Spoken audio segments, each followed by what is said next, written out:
자, 오늘 수요일 아침이지요. 네, 오늘도 하나님 주시는 힘으로 새 힘을 얻어서 승리하시기를 바랍니다. 마태복음 22장 1절에서 14절 말씀입니다. 우리 기도 제목 같이 한번 따라 하십니다. 날마다 하나님의 초청에 응답하게 하시고 천국 잔치의 즐거움을 누리게 하소서. 아멘. 사랑하는 성도 여러분, 구원 받으셨습니까? 구원 받았다면 천국에 들어갈 확신도 있으십니까? 자, 그렇다면 어떤 자세로 이 세상에서 살아야 되는지를 말씀을 통해 항상 인도받기를 바랍니다. 살다 보면 이런 일이 있지요. 어떤 사람에게 중요한 자리에 초대를 받습니다. 처음에는 별로 대수롭게 여기지 않고 다음에 가면 되지, 이번에는 바쁘니까 다음 기회라고 생각을 하고 지나갑니다. 그리고 시간이 지나서 깨닫는 경우가 있죠. 아, 그때가 내 인생의 중요한 찬스였는데, 내 인생을 바꿀 수 있는 기회였는데 라고 후회하는 때가 있다라는 겁니다. 사랑하는 성도 여러분, 인생에 있어서 가장 중요한 초대는 무엇일까요? 그것은 바로 하나님의 부르심입니다. 천국으로의 부르심, 구원으로의 부르심입니다. 오늘 우리가 함께 나눌 말씀은 혼인잔치의 비유입니다. 이 비유는 천국으로 초청하시는 하나님의 크신 은혜와 그 초대 앞에 보이는 인간의 반응, 그리고 그 반응에 따라 나타나는 엄중한 결과를 보여주는 말씀이에요. 자, 이 천국 혼인잔치의 비유를 통해서 우리에게 주시는 하나님의 교훈을 받기를 원합니다. 무엇보다도 하나님께서 얼마나 오래 참고 우리를 부르셨는지, 그럼에도 불구하고 인간들이 얼마나 무심하게 외면해왔는지, 그리고 우리가 마지막 날에 하나님 앞에 어떤 모습으로 서야 되는지를 말씀을 통해 교훈받기를 원합니다. 첫 번째로 우리에게 주시는 교훈은 하나님은 모든 것을 다 준비해 놓고 우리를 초대하십니다. 2절부터 4절을 보면 천국은 마치 자기 아들을 위하여 혼인잔치를 베푼 어떤 임금과 같으니 그 종들을 보내어 그 청한 사람들을 혼인잔치에 오라 하였더니 오기를 싫어하거늘 다시 다른 종들을 보내어 이르되 청한 사람들에게 이르기를 내가 오찬을 준비하되 나의 소와 살찐 짐승을 잡고 모든 것을 갖추었으니 혼인잔치에 오소서 하라 하였더니. 자, 여기서 왕은 하나님을 의미하죠. 아들은 예수님을 의미하고 종들은 하나님 보낸 선지자와 사역자들을 의미하는 것입니다. 자, 여기서 우리가 붙들어야 될 것은 뭐냐면 하나님께서 베풀어 주신 천국 잔치는 하나님이 다 준비하신 잔치다라는 겁니다. 우리가 와서 뭐 돕거나 뭐 할 일이 없는 겁니다. 그저 하나님께서 준비하신 것을 다 누리면 되는 그런 잔치다라는 것입니다. 모든 것이 갖추어진 잔치가 천국 잔치다라는 거죠. 다시 말하면 하나님 나라의 구원은 우리 능력으로 차려내는 상이 아니라 하나님께서 은혜를 베푸시는 잔치다라는 겁니다. 성도 여러분, 이것이 복음이에요. 복음은 우리에게 무거운 짐을 지우려는 소식이 아닙니다. 복음은 죄인인 우리를 살리시기 위해 하나님께서 친히 열어놓으신 구원의 길, 기쁨의 소식인 줄 믿습니다. 그런데 많은 사람들이 복음을 듣고 신앙생활을 하면서 자꾸 부담으로 여기는 것들이 있습니다.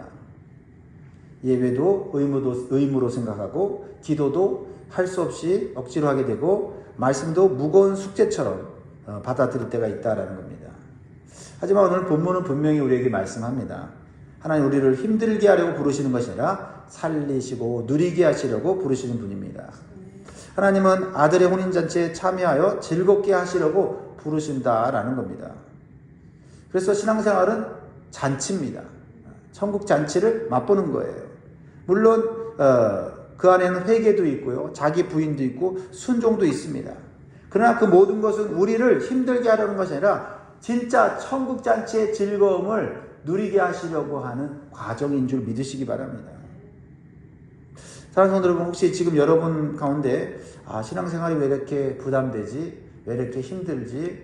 내 임무가 왜 이렇게 무겁지? 혹시 느끼는 분이 계십니까?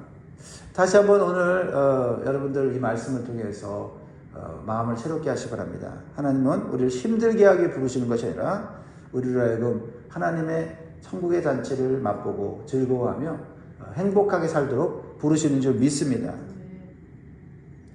두 번째로 주시는 교훈은요, 사람은 악한 일보다 바쁜 일 때문에 하나님의 초대를 놓친다라는 겁니다.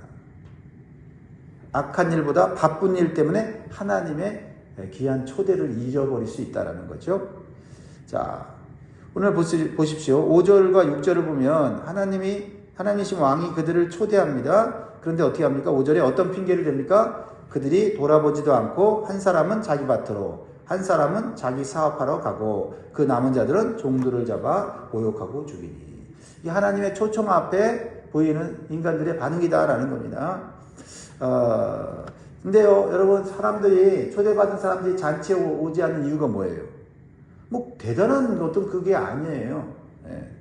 뭡니까? 한 사람은 자기 밭으로 갔고, 한 사람은 자기 사업하러 갔습니다. 다시 말해서, 바쁜 일상 때문에 하나님의 소중한 초대를 놓치고 있다라는 거예요. 얼마나 안타까운 장면인지 모릅니다. 우리가 종종 하나님의 초청을 거절하는 사람이 악한 사람, 무슨 강팍한 사람, 노골적으로 하나님을 대적하는 반항하는 사람이라고 생각할 수 있는데 그렇지 않다는 겁니다. 오히려 많은 경우에 악한 일 때문에 사람들이 망하는 것이 아니라 바쁜 일 때문에 하나님의 구원의 초청을 놓쳐서 망한다는 거예요. 그렇죠? 밭에 가는 것이 잘못입니까? 아니죠. 사업하러 가는 것이 잘못입니까? 아닙니다. 생업은 중요하죠. 하나님도 아십니다. 우리의 삶의 책임이 중요하다는 하나님 아세요. 그러나 문제는 이러한 일상의 일들이 하나님의 초청을 막을 때가 있다는 거죠. 하나님의 부르심을 막을 때가 있다는 거죠. 그런데 그것은 더 이상 단순한 일이 아니라 하나님의 구원의 은혜를 가로막는 장애물이 될 수 있다는 거죠. 여러분, 우리의 삶도 그렇지 않습니까? 노골적으로 하나님을 거절하는 사람보다는 나중에요.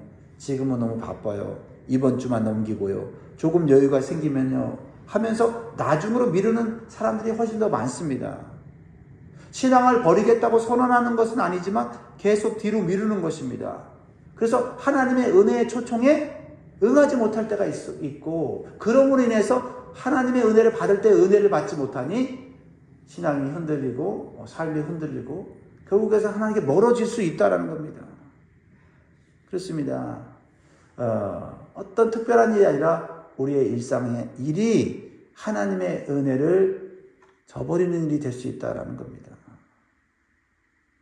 그래서 예배도 기도도 말씀도 회개도 헌신도 늘 조금씩 뒷순위가 되어지는 그러한 삶으로 살아가는 경우가 더 많다는 겁니다. 사랑하는 여러분, 사탄은 꼭 큰 죄로만 사람을 넘어뜨리지 않습니다.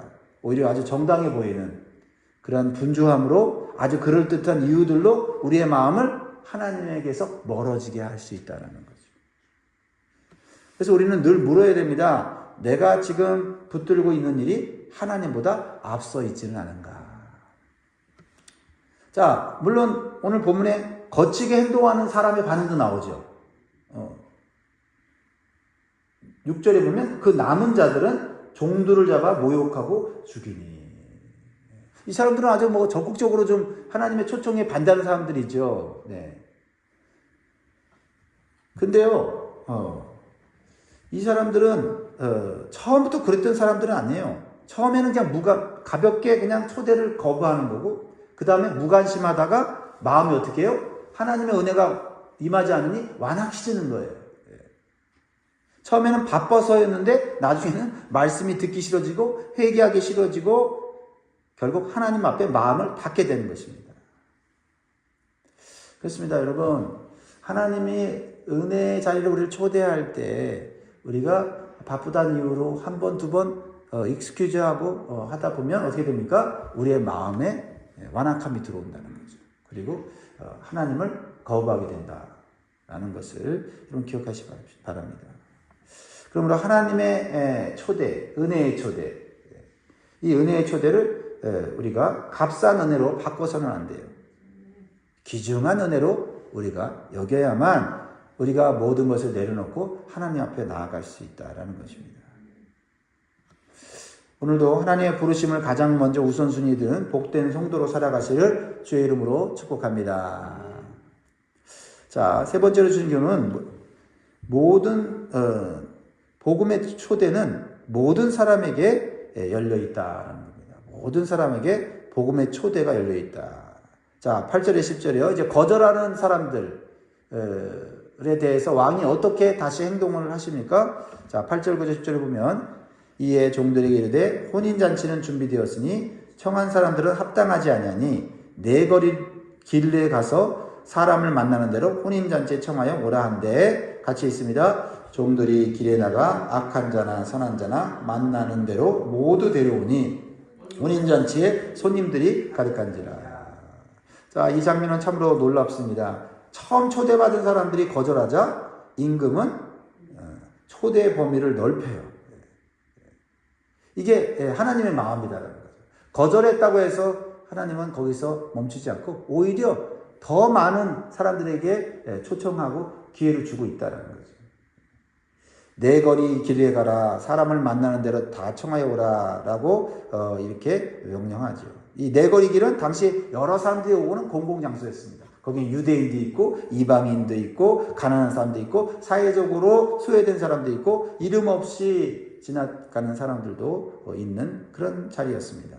그곳에 가서 만나는 대로 다 데려오라. 어떤 자격 조건 따지지 말고 무조건 데려오라는 거지요.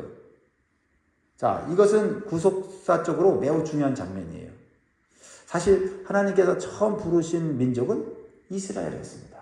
근데 이스라엘이 하나님의 초청에 올바로 응답하지 못했지요. 그래서 하나님께서는 어떻게 해요? 이방인들에게 복음을 전하고 이방인들에게 구원의 초청을 하신 것입니다. 그렇습니다. 복음은 어떤 특정 민족에게만 머물러 있는 것이 아니라 모든 민족, 모든 계층의 사람들에게 확장된다는 사실을 기억하시기 바랍니다. 그리스도 안에서 구원의 문은 열렸습니다. 모든 사람에게 열렸습니다. 그래서 하나님은 이 사람만, 저 사람은 안 된다라고 하지 않는다는 거죠. 복음은 악한 자나 선한 자나 부르시는 은혜의 초대입니다. 그럼 가만히 보면 저 사람은 안 될 것 같아. 근데 그 사람은 하나님의 초청에 응하여 구원받고 완전히 변화된 사람이 있고, 어떤 사람은 착하고 어떤 사람들은 우리 인간으로 볼 때는 괜찮은데 그 사람들은 교회 나올 말뚱하면서 하나님의 초대를 거부하는 사람들이 있어요. 하나님 볼 때 누가 더 악하고 게으른 사람일까요? 그러니까 우리는요, 우리가 볼 때 저 사람은 안 될 것 같아. 저 사람은 교회에 나올 사람이 아니야 라고 생각이 들 수 있어요.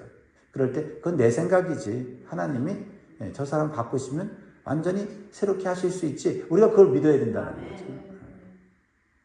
복음은 악한 자나 선한 자나 부르시는 은혜의 초대예요. 이것이 교회가 어떤 곳이어야 하는지를 우리가 또 깨닫게 되죠.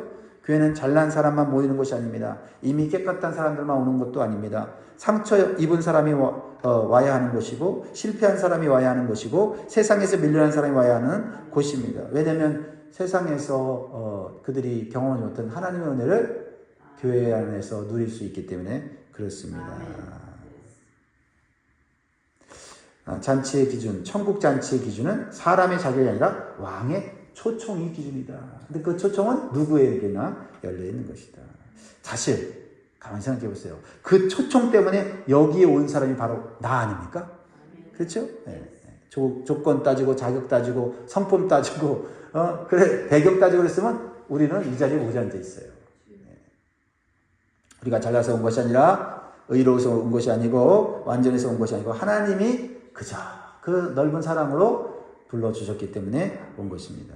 그렇습니다. 복음은 단순히 유익한 정보가 아닙니다. 복음은 인생을 완전히 바꾸는 하나님의 은혜이고 초대예요. 그래서 오늘도 말씀을 듣는 것으로 끝나면 안 되고 응답함으로 은혜의 잔치에 오늘도 참여한 하루가 되기를 주의 이름 축복합니다. 마지막으로 주시는 또 교훈은 좀 엄중한 교훈이에요. 초대받은 것으로 충분하지 않고 예복을 입어야 된다. 예복에 대해서 말씀하고 있어요. 마지막으로 11절부터 14절을 볼 텐데요. 11절 임금이 손님들을 보러 들어올 때 거기서 예복을 입지 않은 한 사람을 보고 이르되 친구여 어찌하여 예복을 입지 않고 여기 들어왔느냐 하니 그가 아무 말도 못하거늘 임금이 사람들에게 말하되 그 손발을 묶고 바깥 어두운 데에 내던지라 거기서 슬피 울며 이를 갈게 되리라 하니라 청함을 받은 자는 많되 택함을 입은 자는 적으니라. 갑자기 분위기가 굉장히 좀 엄숙해지죠. 초청을 받은 사람들이 잔치에 가득 찼습니다. 그런데 임금이 손님들을 살피러 들어왔는데 예복을 입지 않은 사람을 발견하게 되는 거죠. 그런데 그 예복을 입지 않은 사람에 대해서 그 자비로웠던 그 왕이 그 사람을 내친다라는 겁니다. 이것이 주는 영적인 교훈이 뭡니까? 먼저 당시 그 왕실 잔치에서는요, 손님에게 입을 옷도 예복도 왕이 준비하는 그러한 관습이 있었습니다. 그렇다면 이 사람이 예복을 입지 않은 것은 입을 옷이 없었던 것이 아니라 왕이 제공한 예복을 일부러 의도적으로 거부했다는 것이죠. 초대를 받았지만 왕의 방식대로 들어오기를 거부했다라는 겁니다. 매우 중요한 메시지입니다. 하나님 나라에 들어가는 것은 내 방식대로 들어가는 것이 아닙니다. 신앙생활을 하면서 내 생각, 내 고집대로 하는 게 아니에요. 그렇죠? 하나님의 놀라우신 은혜를 우리가 받았다면 하나님 말씀대로 해야 되는 것이지요. 그 방식은 바로 그리스도의 의로 옷을 입는 거예요. 예수님의 피로 씻은 옷을 입는 겁니다. 이게 예복이에요. 즉 예복은 회개와 믿음 그리고 그리스도의 성품으로 옷을 입는 것을 의미합니다. 그러니까 교회에 나와 있는 것만으로 충분하지 않다는 거죠. 예배 자리에 있다는 것만으로 충분하지 않다는 거죠. 봉사의 자리에 있다는 것으로 충분하지 않다는 것이죠. 뭡니까? 예복을 입어야 돼요. 예복을. 근데 예복을 내가 말하는 게 아니라 이미 하나님이 준비한 예복이 있는데 그 예복을 입으면 되는데 그 예복을 안 입으면서 하나님 나라에 들어가려고 구원받으려고 천국을 누리려고 하는 것이 문제다라는 거죠. 예수 그리스도의 피와 의를 의지하고 그 은혜 앞에 자신의 죄와 고집을 꺾고 삶으로 변화되는 열매가 있어야 한다라는 겁니다. 보십시오. 예복을 입은 사람이 뭐라고 합니까? 아무 말도 못해요. 왜 그래요? 자신의 잘못을 이미 알고 있었기 때문에 변명할 수 없었던 겁니다. 예복을 입으라고 했겠죠. 예복을 갖다 줬겠죠. 안 입는다고, 싫다고, 다음에 입겠다고 이렇게 거절했겠죠. 그러니까 왕이 준비해 주신 예복을 거절한 책임이 그 사람에게 있다는 사실을 그 사람이 이미 알고 있었다는 겁니다. 사랑하는 성도 여러분, 이것이 우리에게 주는 경고가 무엇입니까? 청함을 받은 사람들 가운데 사람들과 함께 앉아 있지만은 하나님 앞에 준비되지 않은 사람이 있을 수 있다는 겁니다. 다시 말하면 교회 안에 있는 것과 그리스도 안에 있는 것이 항상 같은 것이 아니다. 교회 다니는 것과 예수님을 나의 주인으로 모시고 사는 삶은 다를 수 있다. 교회 나와서 내가 열심히 신앙생활하는 사람처럼 보일 수 있어도 주님의 뜻대로 내 삶을 맡기지 않고 내 마음대로 적당하게 신앙생활할 수 있다라는 것을 보여주는 거죠. 그러므로 우리는 스스로를 점검해야 합니다. 나는 정말 예수 그리스도의 의와 피를 의지하고 있는가? 나는 회개 없는 종교 생활을 하고 있지는 않은가? 하나님 말씀을 들으면서도 끝까지 내 고집과 내 방식을 붙들고 살고 있지는 않은가? 하나님이 입혀주신 옷보다는 내가 만든 체면과 외식의 옷을 입고 살아가고 있지는 않은가? 그렇죠? 그래서 청함을 받은 자는 많되 택함을 입은 자는 적으니라. 이 말씀은 단순히 구원받는 숫자를 의미하는 것이 아닙니다. 내 상황이나 형편에 따라서 대충 따라가는 신앙생활을 하지 말고 하나님의 뜻에 철저하게 순종하는 신앙생활을 하라는 겁니다.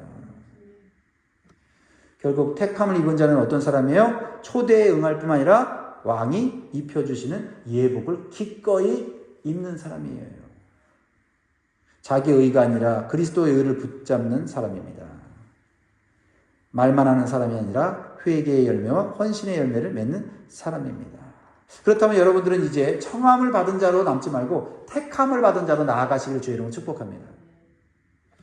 하나님 나라의 잔치를 사모하는 마음으로, 하나님 부르실 때 즉각 반응하는 순종의 마음으로, 그리고 주님이 입혀주시는 예복을 입은 거룩한 삶으로 오늘도 살아가시는 저와 여러분 되기를 주의 이름으로 축원드립니다. 기도하겠습니다.